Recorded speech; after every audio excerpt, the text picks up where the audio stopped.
What if a terrible sickness never happened? Let's go back to the year 1347. Busy ships arrive in Sicily from faraway lands. They carry beautiful silks and sweet spices. But in our new story, the rats on board are just rats. The Black Death never comes to Europe. To see how big this change is, let's look at the world. Europe in the 1300s was overflowing with people. It was a time of very strict rules. This system was called feudalism. A lord owned the land, and almost everyone else was a peasant. They worked the land for the lord their whole lives. So what happens in a world where this terrible sickness never came? All those people are still there. The land gets more and more crowded. There are more mouths to feed every single year. Does this world just get stuck? Does it stop growing and changing? Let's look at the biggest change. In real history, the Black Death swept across Europe. It ended the lives of almost half the people. The workers who were left were very important. They could ask for more money and more freedom. But in our story, that never happens. There are still too many workers. They have no power to change their lives. The peasants stay poor, tied to the same piece of land forever.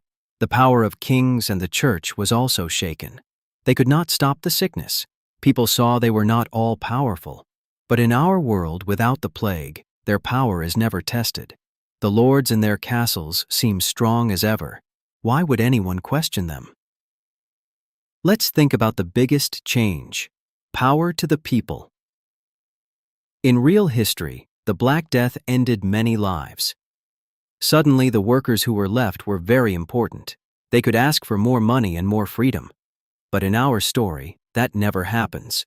The old system, called feudalism, stays strong. Feudalism was a way of life where poor workers, called serfs, were tied to the land. They worked for a powerful lord their whole lives. With too many workers, no one is special. They have no power to ask for a better life. They are stuck, generation after generation. The dream of freedom might never even begin. Now, think about the church and the rich nobles. The plague was a big blow to their power. They could not stop the terrible sickness. People saw they were not all powerful. But in a world without the plague, their power is never really challenged. Why would anyone question the lords or the priests? Their rule seems like it was decided by heaven. This keeps the old world frozen in place.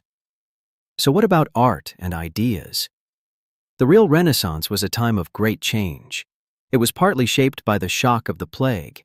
It made people think about life, death, and what it means to be human.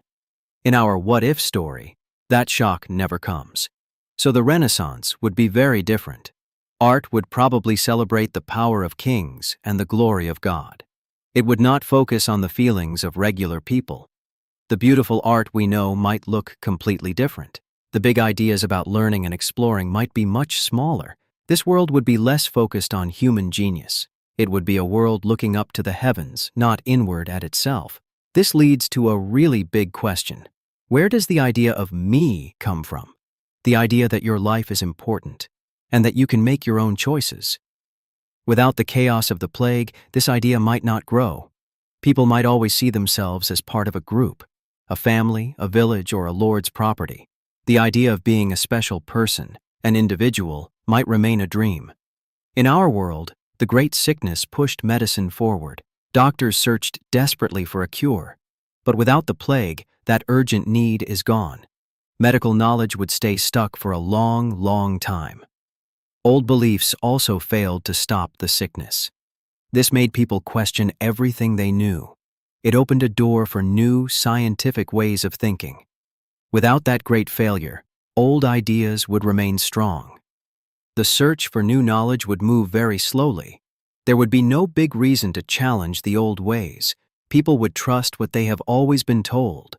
Their world would feel safe, but very small. This whole adventure shows us something amazing. It tells a story about our own world. We care about big ideas like freedom. We believe everyone should be treated fairly. These values did not just appear on their own. They had to fight their way into the world. Our what-if story shows that the modern world was born from great struggle. It grew from a very difficult past. And see this new world. It is a much more crowded Europe. There are too many people for too few jobs. Life is very hard for most workers, who remain poor. The old system of lords and peasants is still strong. Nobles and the church have a tight grip on power. They tell everyone how to live and what to believe. Their rules are never questioned. New ideas in art and science spread very, very slowly. They are like tiny sparks in a huge darkness. This world is not moving forward. It is a world stuck in time. And now for the most amazing idea of all. The Black Death was a terrible, horrible tragedy.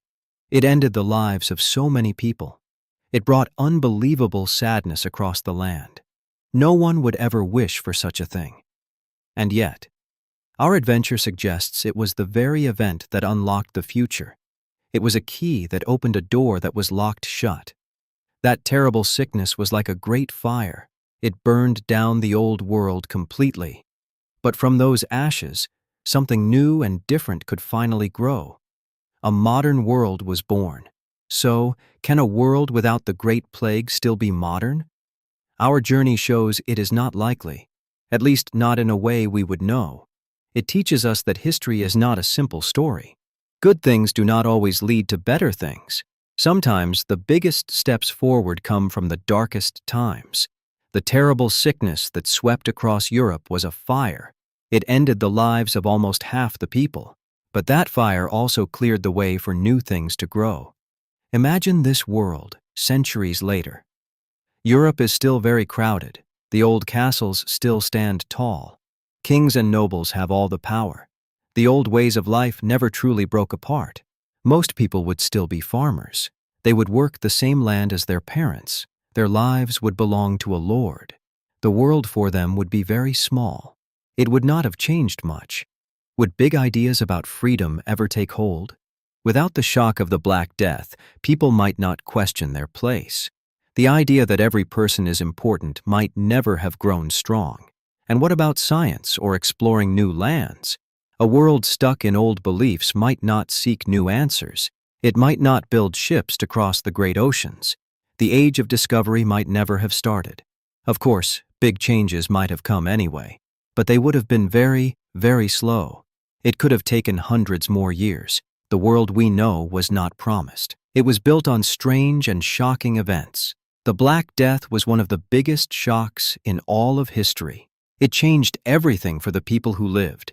This story of a terrible sickness is a hard one. It shows that great loss can sometimes create great change. It proves that history does not move in a straight line. A world without that plague seems peaceful.